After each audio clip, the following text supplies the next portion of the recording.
Hello student, आज अपने topic करेंगे आदिमकालीन कृषि या प्रिमिटिव एग्रीकल्चर। 20 डिग्री उत्तरी तथा 20 डिग्री दक्षिणी अक्षांशों के बीच स्थित उष्ण आर्द्र कटिबंध में भूमि के विस्तृत क्षेत्र ऐसे हैं जिन पर आदिमकालीन ढंग से निर्वाहक कृषि प्रिमिटिव सबसिस्टेंस एग्रीकल्चर की जाती है। अधिक गर्मी और अधिक वर्षा के द्वारा फसलों की उत्पत्ति बड़ी तीव्रता से होती है।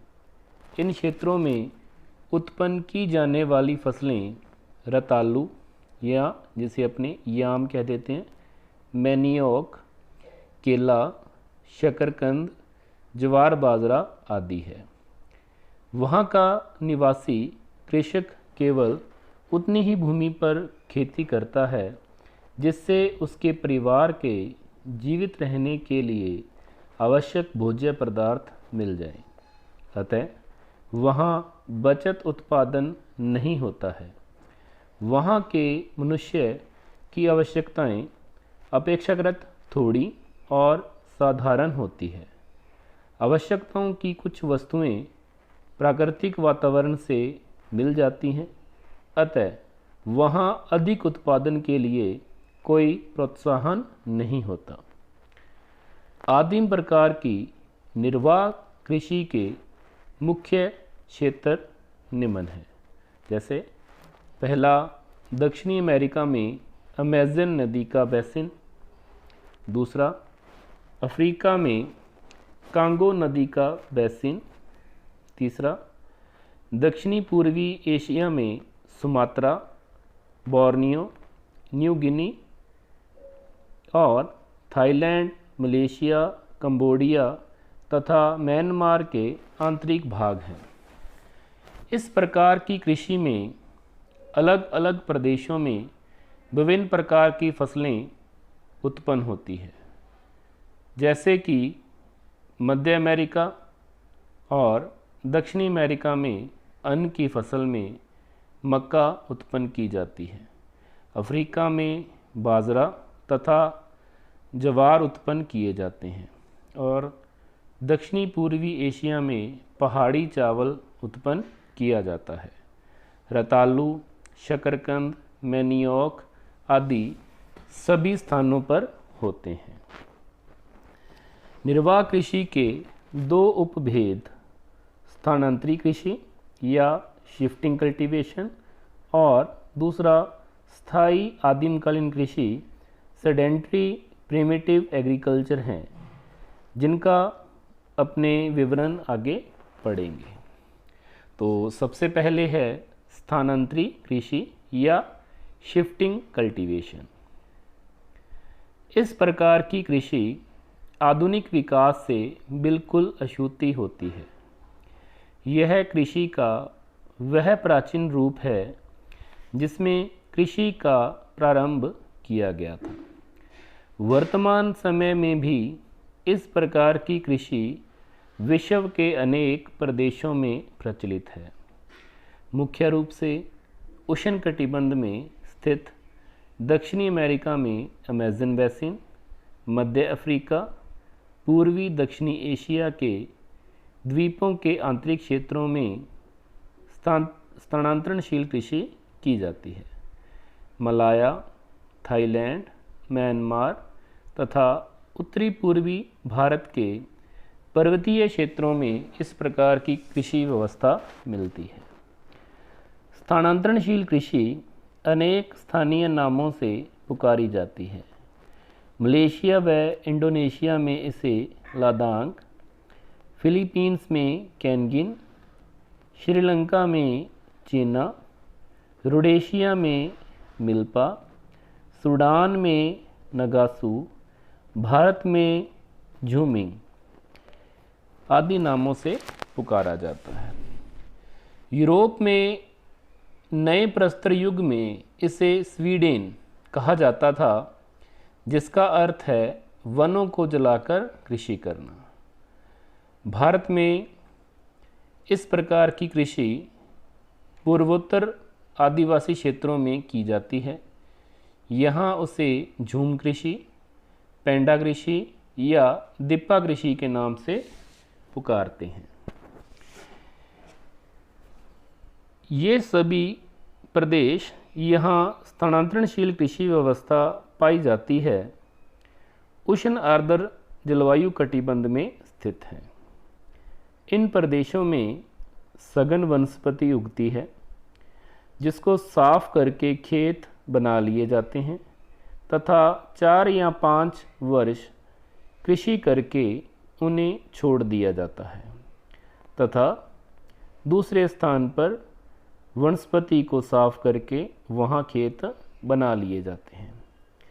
अब इसमें एक टॉपिक है स्थानांतरण कृषि की विशेषताएं।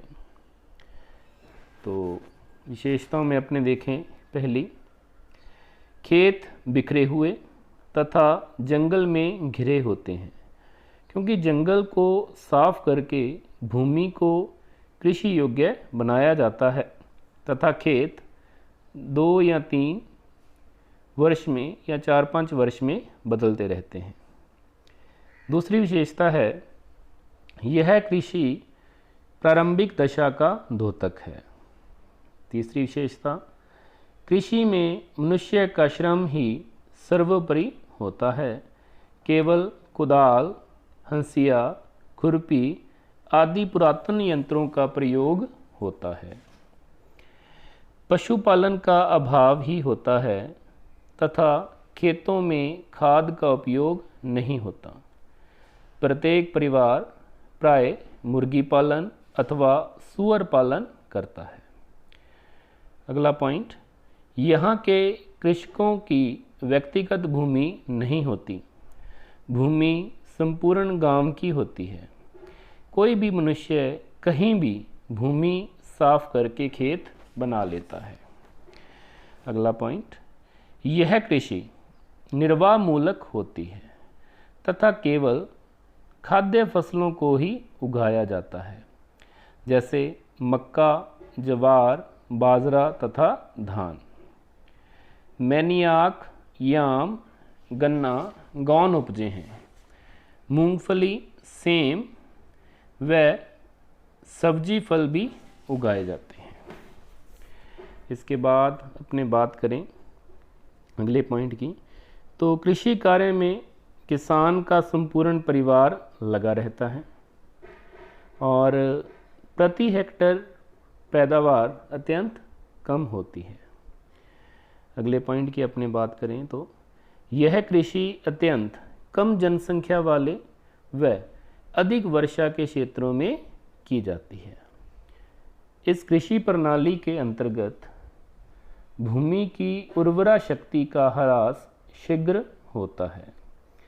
मिट्टी के अपक्षालन के कारण उसकी उत्पादन शक्ति घटती है और वह कृषि के अयोग्य हो जाती है।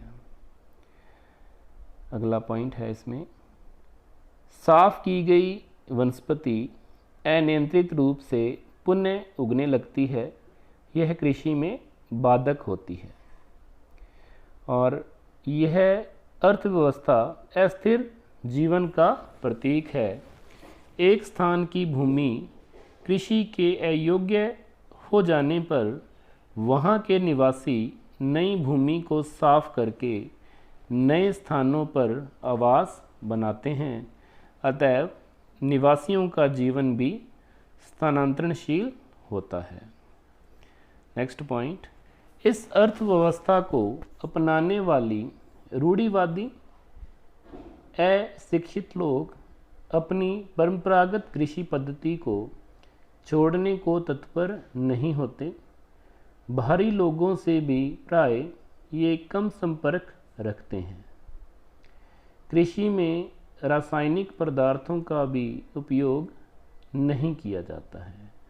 और लास्ट में कृषक कृषि के साथ साथ एकत्रीकरण, आखेट एवं मछली पकड़ना आदि व्यवसाय करते हैं।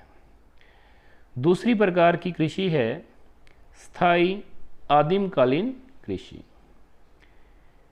तो उपरोक्त जो अपने बात की है स्थानांतरण कृषि की या स्थानांतरणशील कृषि की, तो यदि उसे स्थायित्व प्राप्त हो जाता है तो इसे स्थायी कृषि कहा जाता है।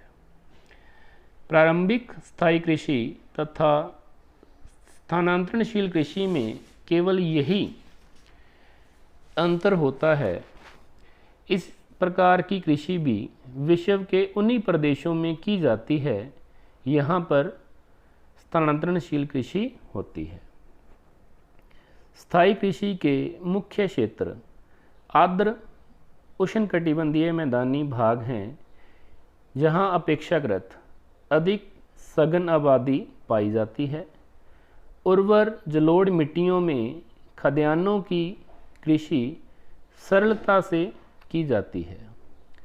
मिर्च, मसालों व रबर जैसी वाणिज्यिक महत्व की बागाती उपजों के निकटवर्ती क्षेत्रों में स्थायी कृषि का विकास हुआ है। इस पद्धति में कृषि के साथ साथ पशुपालन भी आवश्यकता अनुसार किया जाता है।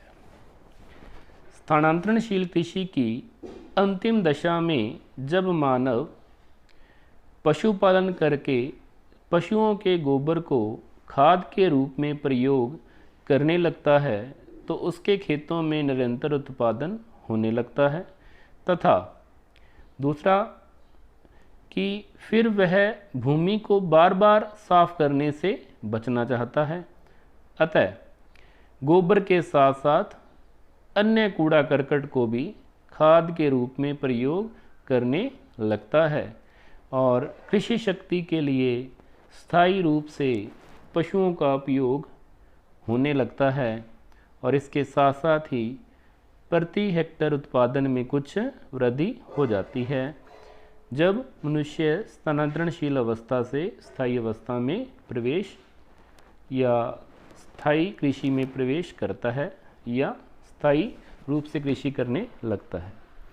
तो इन कुछ परिवर्तनों के बावजूद वह एक आदिम प्रकार की कृषि अवस्था है जिसमें रूढ़िवादिता के साथ ही कार्य किया जाता है। उत्पादन वृद्धि, जल प्राप्ति आदि के लिए उपयुक्त कार्यों की अपेक्षा पुरातन अंधविश्वासी टोटकों का सहारा ही मुख्य रूप से लिया जाता है। नवीन विकसित संसाधनों का सहारा लगभग नहीं लिया